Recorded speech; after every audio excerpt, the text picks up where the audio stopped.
Tout de suite, classe télévisée.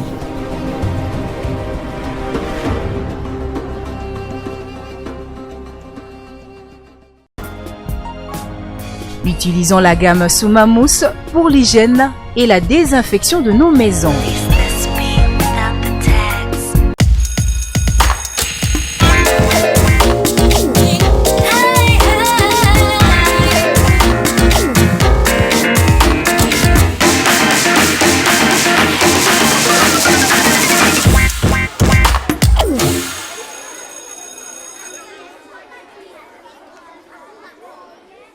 Le plaisir est le mien de vous retrouver nombreux, chers élèves, dans le cadre de notre cours de philosophie.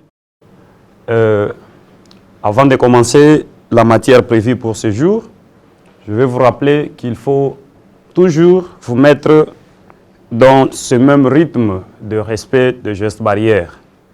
Les gestes barrières, c'est garder la distance physique. Il faut, quand il s'agit de vous déplacer pour le lieu public, portez le masque de sécurité. Vous devez vous laver régulièrement les mains à l'eau et au savon. Toutefois, refusez de vous embrasser, non plus vous donner des bisous et d'autres gestes affectifs. Ceci va nous aider à ce que nous puissions nous protéger tous contre cet ennemi invisible. Bien, chers élèves, comme annoncé, c'est le cours de philosophie.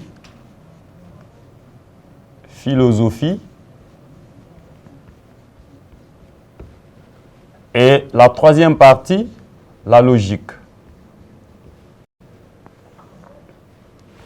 C'est la logique.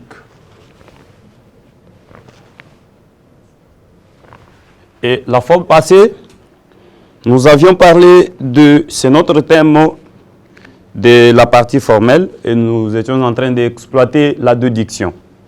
Nous avons parlé en long et en large sur la déduction immédiate, parce qu'il y a deux, la déduction immédiate et la déduction médiate. Avec la déduction immédiate, nous avons fait autant d'analyses et nous avons découvert beaucoup de différences ou de distinctions de faits de raisonnement. La manière ou la procédure accordée à notre esprit pour réfléchir, nous avons dit qu'on peut faire son raisonnement ou faire une déduction par conversion, par obversion, par contraposition, et tous les devoirs que vous aviez faits étaient meilleurs. Aujourd'hui, nous entamons la deuxième partie de la déduction, c'est la déduction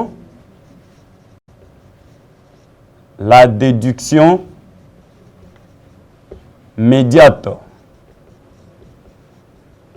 La déduction médiate est aussi appelée syllogisme. Voilà. Nous appelons la déduction médiate ou les syllogismes. C'est le thème de ce jour. Chers élèves, vous devez retenir une chose que, lorsqu'on parle des syllogismes, les syllogismes,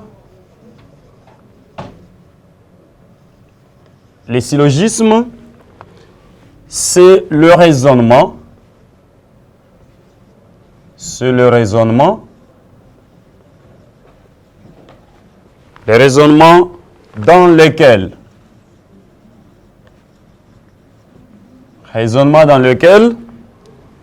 de deux propositions,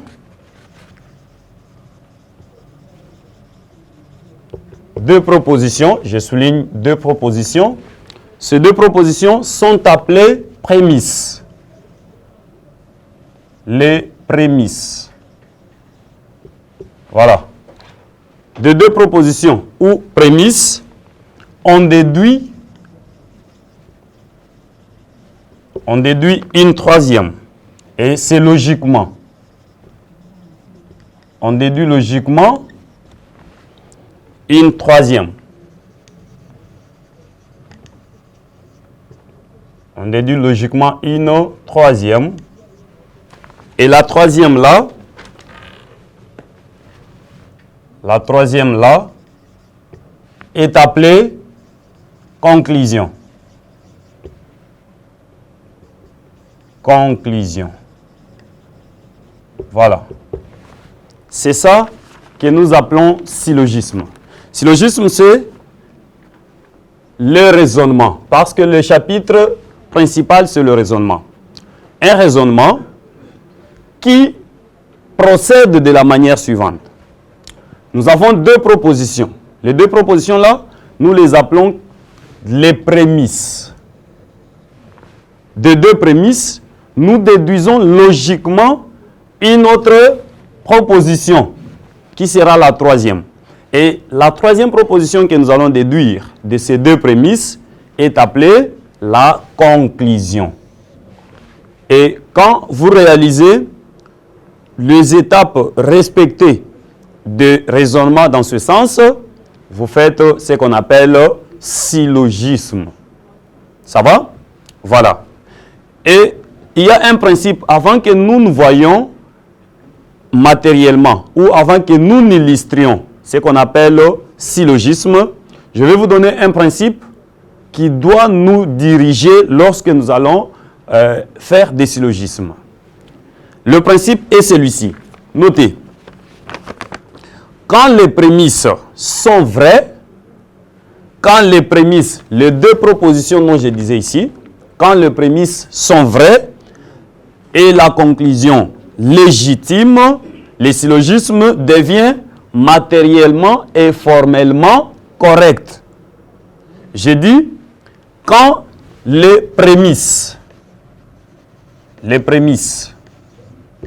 sont vraies, quand les prémices sont vraies, et la conclusion légitime, en ce cas, nous parlons de l'état des syllogismes. Et là, nous disons que les syllogismes deviennent formellement, matériellement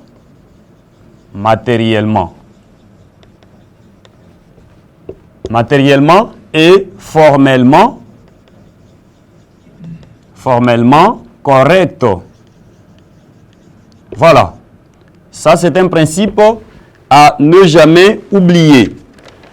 Lorsque nous allons composer les syllogismes, rappelez-vous toujours que l'exactitude des prémices conduit à une conclusion légitime.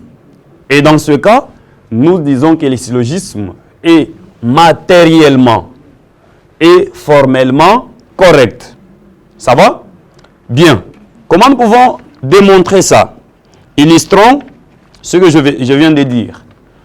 Nous remarquons que le syllogisme devient matériellement et formellement correct lorsque les prémices sont vraies et la conclusion est légitime. L'exemple du syllogisme, je donne l'exemple 1. Toute injustice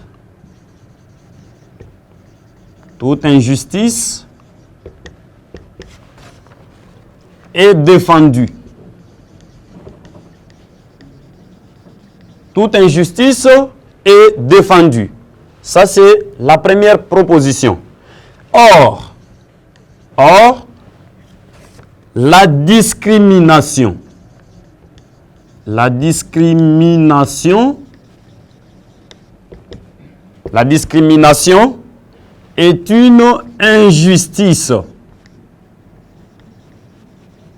une injustice. Nous pouvons conclure, n'est-ce pas? Toute injustice est défendue. Or, la discrimination est une injustice. Donc, la discrimination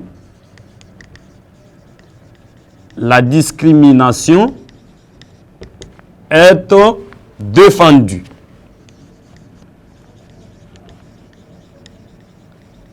Voilà. Et vous remarquez que la manière dont j'ai aligné les propositions dans ces syllogismes respecte l'ordre. Je suis allé par les deux prémices. Les deux prémices sont: toute injustice est défendue. Or, je suis en train de déduire. Or, la discrimination est une injustice. Donc, la discrimination est défendue. N'est-ce pas? Dans ce syllogisme, je m'en vais vous présenter ce qu'on appelle prémisse et ce qu'on appelle conclusion. Ce sont les deux premières propositions que nous appelons prémices. Et les deux prémices, rappelez-vous dans la règle principale que si les deux prémices sont vraies, la conclusion sera légitime. La conclusion dit la discrimination est défendue. C'est totalement légitime, n'est-ce pas? Parce que déjà dans les deux prémices, on est en train de refuser une pratique. La pratique refusée, c'est l'injustice. Là, c'est dans la première proposition. Et la deuxième déduit sur la première pour dire, à titre d'exemple, puisqu'ici on a fait un état général de ce qui est refusé, c'est l'injustice. Et dans la deuxième proposition, nous avons un exemple de l'injustice, c'est la discrimination.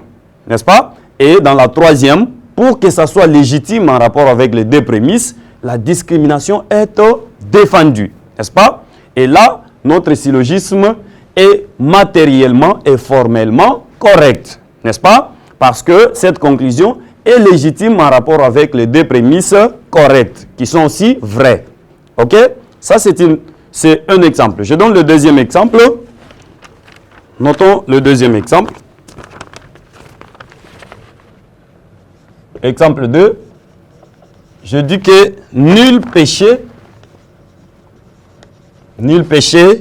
n'est permis. Nul péché n'est permis. Or, le mensonge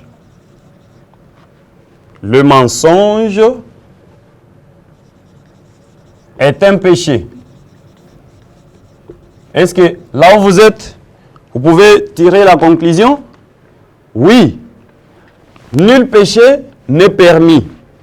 Là, c'est l'interdiction formelle, n'est-ce pas?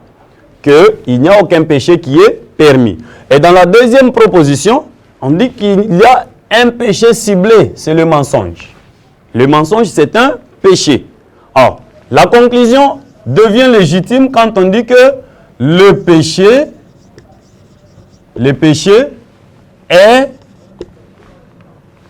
n'est pas permis plutôt. N'est pas permis. Voilà. Ça, c'est le deuxième exemple. Les deux prémices disent vrai. Parce que quand nous allons même dans la Bible, nous comprenons qu'il y a des principes rigoureux où Dieu lui-même refuse les péchés, n'est-ce pas? Voilà. Alors, nul péché n'est autorisé, n'est permis. Or, le mensonge, c'est un péché. Donc, le mensonge ou le péché n'est pas permis. Le mensonge, ça doit être le mensonge. Attention. Donc, le mensonge n'est pas permis. Donc, le mensonge n'est pas permis. Voilà. Ça, c'est le deuxième exemple des syllogismes. Mais avant d'évoluer avec les syllogismes, vous savez que les syllogismes connaissent beaucoup de difficultés dans leur établissement. Nous avons un problème. Tous les syllogismes doivent répondre à certains principes. Quels sont les principes des syllogismes? Les principes. Principes des syllogismes. Syllogisme. Principe. Les principes des syllogismes. Quels sont les principes des syllogismes? On dit que toute injustice est d'abord défendue. Ça, c'était un syllogisme complet. De l'autre côté, nul péché n'est permis. C'est aussi un syllogisme complet. Alors, nous voulons que de ces deux syllogismes, nous puissions déduire, nous puissions relever les principes qui vont nous conduire à l'élaboration des syllogismes. J'ai dit, le premier principe, tout syllogisme, notez, tout syllogisme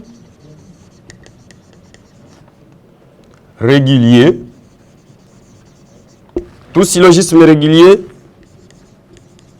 se compose toujours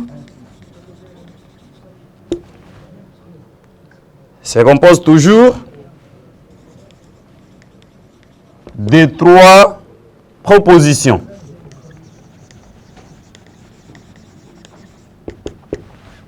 Ça va? Tout syllogisme se compose toujours de trois propositions. Je donne les noms de ces propositions-là. La première, c'est la majeure. Majeure, mineure et conclusion. Là, ce sont les trois termes, trois propositions qui constituent les syllogismes. Il y a la majeure, la mineure, ainsi que la conclusion. Est-ce que nous pouvons remarquer ces trois propositions dans nos deux syllogismes précédents? Oui, il y a possibilité. Puisque les termes qui constituent les syllogismes entrent en relation deux à deux. Revenons au syllogisme numéro 2. Nul péché n'est permis. Péché, permis. Et de l'autre côté, on dit que le mensonge est un péché. Mensonge, un péché. N'est-ce pas? Il y a directement relation entre les deux termes dans chacune des propositions. Et dans la conclusion, le mensonge n'est pas permis. OK? Là, nous avons les trois termes. Alors, quelle est la proposition que nous allons appeler majeure et laquelle sera appelée mineure et laquelle est conclusion? Selon leur extension,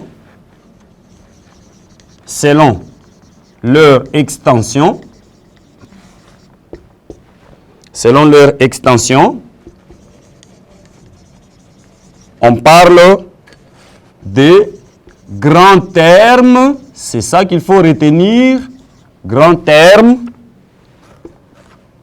moyen terme,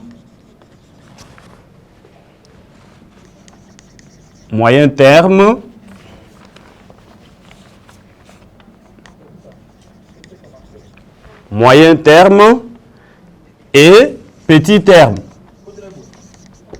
petit terme. Là, nous avons, dans l'extension des syllogismes, selon leur extension, il y a le grand terme, il y a le moyen terme et nous avons le petit terme. Et nous allons les identifier dans nos syllogismes-là. Là où nous nous sommes dit qu'il y a la majeure, la mineure et la conclusion, selon l'extension, nous les appelons des grands termes, moyens termes et petits termes. Comment nous pouvons le remarquer? Analysons les syllogismes que nous avons donnés en exemple.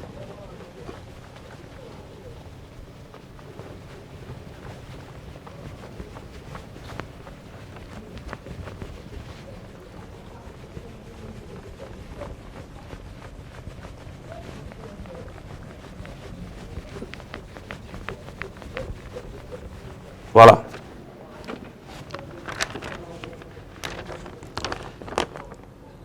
Le petit terme est quoi? D'abord, prenons le cas général. En général,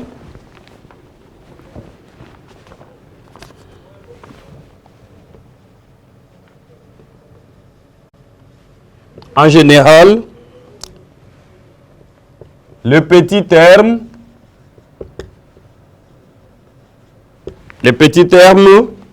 est le sujet dans la conclusion. Voilà, remarquons maintenant. Lorsqu'on dit nul péché n'est permis. Dans cette phrase, nous avons les moyens termes. D'abord, les grands termes. Les grands termes, c'est quoi? Grand, voilà l'abréviation. On écrit G et petit t, ce qui signifie grand terme. Et le grand terme dans ces syllogismes, c'est non permis. Non permis. Ça, c'est le grand terme. Et vous retrouvez la place du grand terme. Le grand terme se retrouve dans la première proposition qui fait partie des prémices. Et il y a les moyens termes, grand M et petit t. Les moyens termes là-bas, c'est péché. Le péché. Ça se trouve où? Toujours dans la première proposition qui fait partie des prémices. Nul péché n'est permis. Alors, nous pouvons déjà analyser que celui-ci est moyen terme et l'autre est grand terme. OK? Et nous avons mensonge. Mensonge, c'est les petits termes. Mensonge. Voilà. Là, nous avons les petits termes. Et dans la règle générale, nous nous sommes dit ceci. Les petits termes constituent la conclusion et le sujet pour la conclusion. Dans les syllogismes donnés, on s'est dit que nul péché n'est permis. Or, le mensonge est un péché. Donc, nous prenons ce qui était comme petit terme dans la deuxième proposition, qui doit devenir le sujet dans la conclusion. C'est pourquoi nous reprenons le mensonge. Donc, le mensonge n'est pas permis. OK? Là, c'est le petit terme qui, dans la règle générale, quand on vous donne une phrase ou un raisonnement linéaire, on vous dit d'exprimer ça en syllogisme, vous devez tout faire pour que chaque terme réponde à ces normes. Grand terme. Grand terme et moyen terme sont les deux que nous devons retrouver dans la toute première proposition. Et la suite plutôt des autres propositions tire l'origine à ce qui était déjà indiqué en grande ligne. C'est pourquoi vous trouvez que dans la deuxième proposition, on n'est pas obligé de reprendre le grand terme et on ne reprend pas ça dans la deuxième proposition. Là, nous nous servons seulement de moyen terme, mais qui prend la place qu'avait le grand terme dans la première proposition. Le mensonge est un péché. Donc, c'est péché qui réapparaît. Et pourtant, dans la première proposition, le grand terme, c'était permis. Et petit terme, moyen terme était péché. Et quand on est à ce niveau-là, dans la conclusion alors, qu'est-ce que nous allons faire dans la conclusion? Nous prenons les petits termes là, que nous avons utilisés dans la deuxième proposition, pour qu'ils deviennent les sujets de la conclusion. Voilà, si nous faisons ceci, nous aurons à réaliser de bons syllogismes. Nous pouvons représenter ces syllogismes dans un diagramme. On représente comme ceci.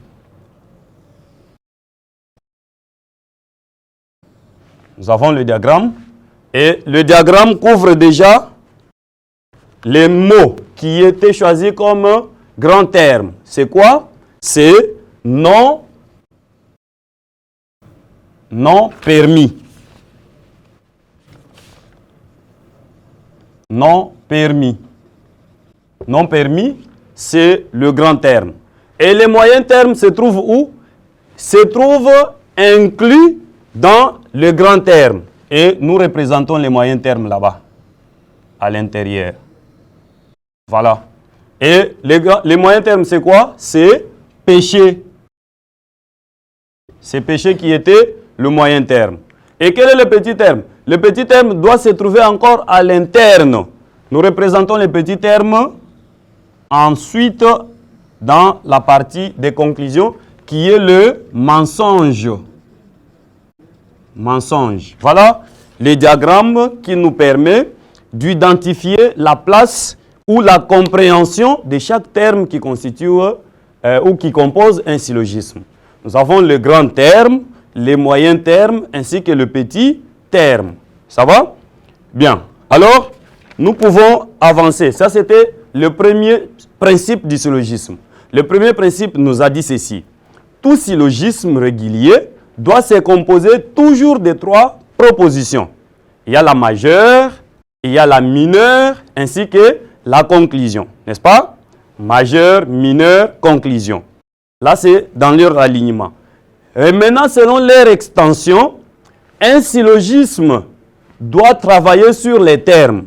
C'est comme ça que nous les avons identifiés en grands termes, moyens termes et petits termes. Et la règle générale de ce premier principe nous a dit ceci, chers élèves. Quand vous faites un syllogisme, tenez compte que le sujet qui est le petit terme, n'est-ce pas, dans la mineure, devienne sujet dans la conclusion. Ça va? Si vous faites ça, vous avez respecté le premier principe. Alors le deuxième principe, nous continuerons toujours à utiliser les syllogismes choisis. Nous travaillons avec le deuxième principe. Que nous dit le deuxième principe?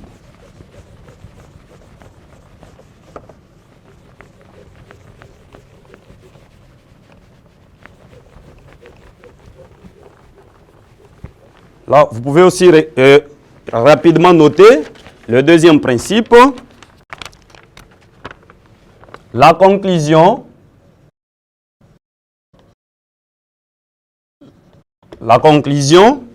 doit découler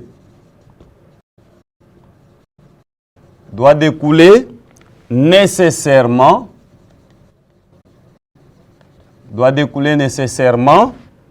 des prémices. Doit découler nécessairement des prémices. C'est-à-dire quoi? C'est-à-dire qu'elle est déjà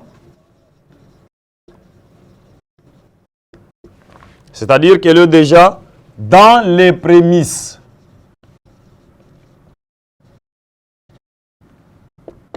N'est-ce pas? Ça, c'est le deuxième principe. Je ne parle plus des règles parce que je sais qu'il y aura un tour où nous allons parler des règles des syllogismes. Là, moi, je suis en train de parler des principes des syllogismes. La conclusion doit découler nécessairement des prémices. Cela veut dire que on n'invente pas une conclusion lorsqu'on veut proposer un syllogisme. Mais c'est à partir de ce qui est contenu dans les prémices que nous allons déduire une conclusion. Nous prenons le cas en illustration. Nous nous sommes dit que toute injustice est défendue. N'est-ce pas? Ça, c'est la première proposition que nous avons appelée la majeure. Et la deuxième proposition que nous avons appelée la mineure dit que la discrimination est un péché, est une injustice plutôt. La discrimination est une injustice. Là, c'est la mineure. Et vous trouvez déjà que les mots injustice, les mots discrimination se trouvent déjà dans les deux prémices. Et c'est comme ça que nous allons tirer la conclusion pour dire que la discrimination est défendue. Quand nous faisons cela, nous prouvons que nous avons tiré la conclusion des deux prémices. Il ne faut pas inventer. Ça, c'est le deuxième principe plutôt. Le troisième principe. Tout syllogisme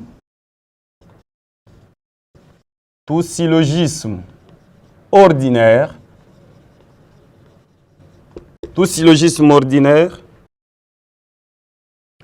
est fondé sur un de deux principes.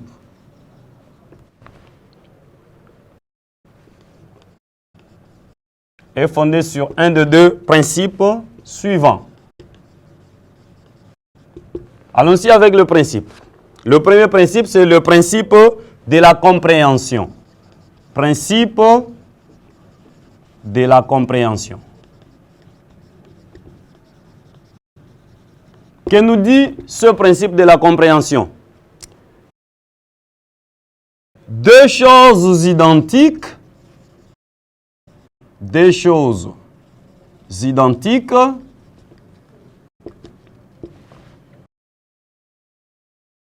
à une même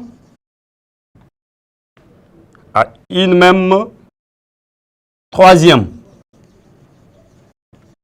C'est un langage totalement logique. Voilà. Quand il y a deux choses identiques à une même troisième, qu'est-ce que cela veut dire? Ça nous donne directement ce qu'on appelle en logique triple identité. Triple identité. Sont alors identiques, sont identiques entre elles.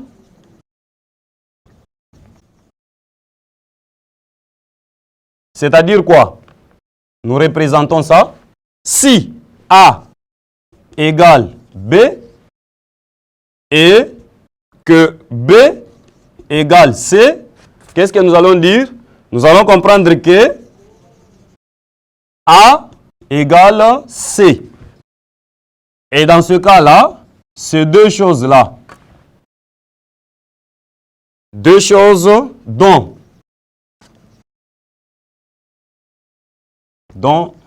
l'une est identique à l'autre. L'une est identique à l'autre. L'autre là qui devient la troisième. Les deux choses sont identiques à une troisième qui est aussi autre chose.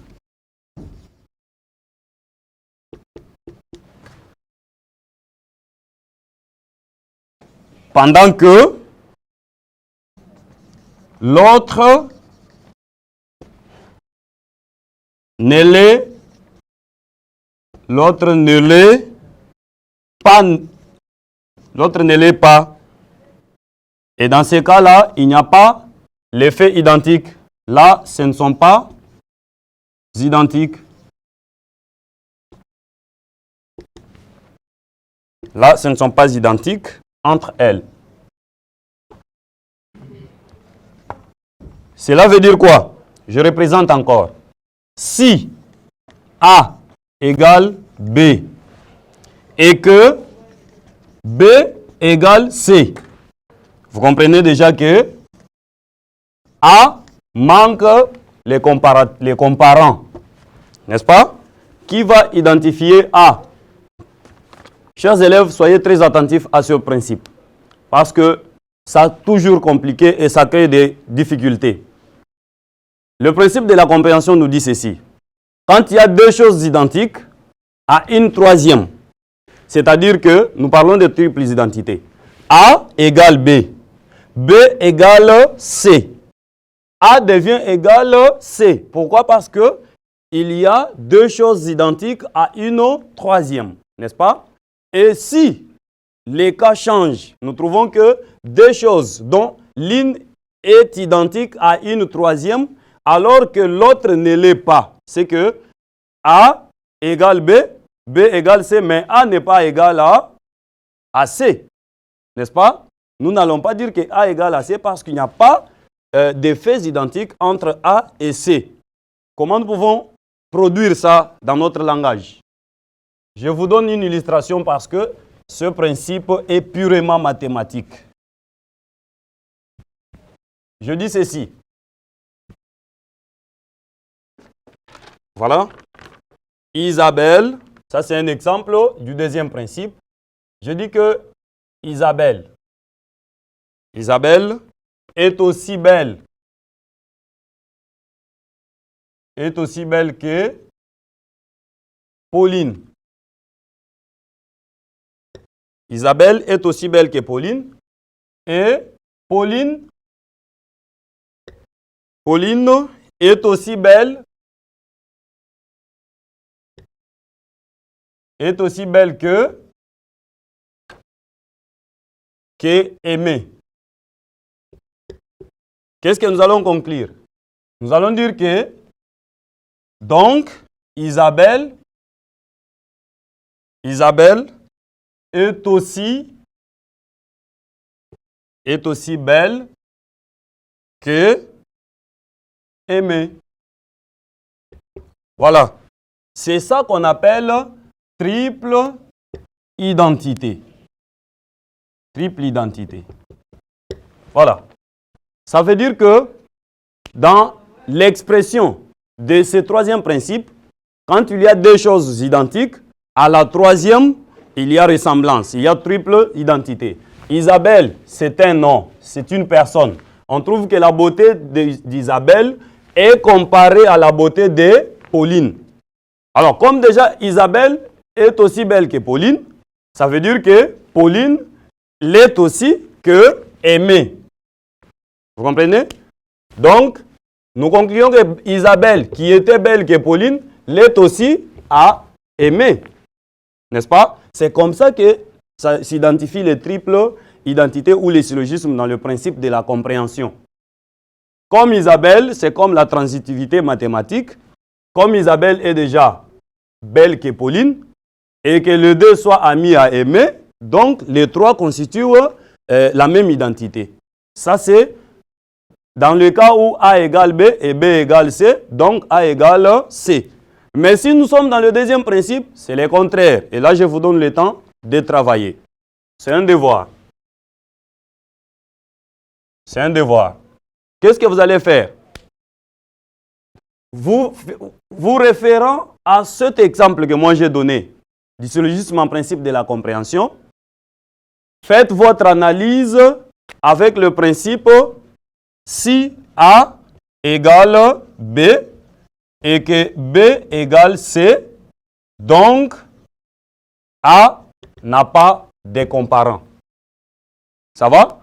Quand vous allez faire ce devoir, ne doutez jamais de l'envoyer à ce numéro plus 243 89 421 44 56. Vous avez l'adresse électronique, vous pouvez m'envoyer à ce numéro ou cette adresse électronique kasanganajean@gmail.com. Voilà. Si vous envoyez ou vous nous contactez sur ces deux adresses, nous pouvons répondre à toutes vos questions et vous envoyez vos devoirs, nous allons corriger. Ce qu'il me reste à vous dire, chers amis, chers élèves, c'est de continuer à respecter le geste barrière. Et nous ajoutons les quelques points qui n'étaient pas soulignés au début. C'est comme vous éternuer sous les plis du bras et garder la distance sociale. Toutefois, refusez de vous embrasser et à vous faire des bisous. Le temps est difficile. Combattons ensemble contre cet ennemi invisible. Nous allons vaincre parce que la vie n'a pas de prix. Au revoir.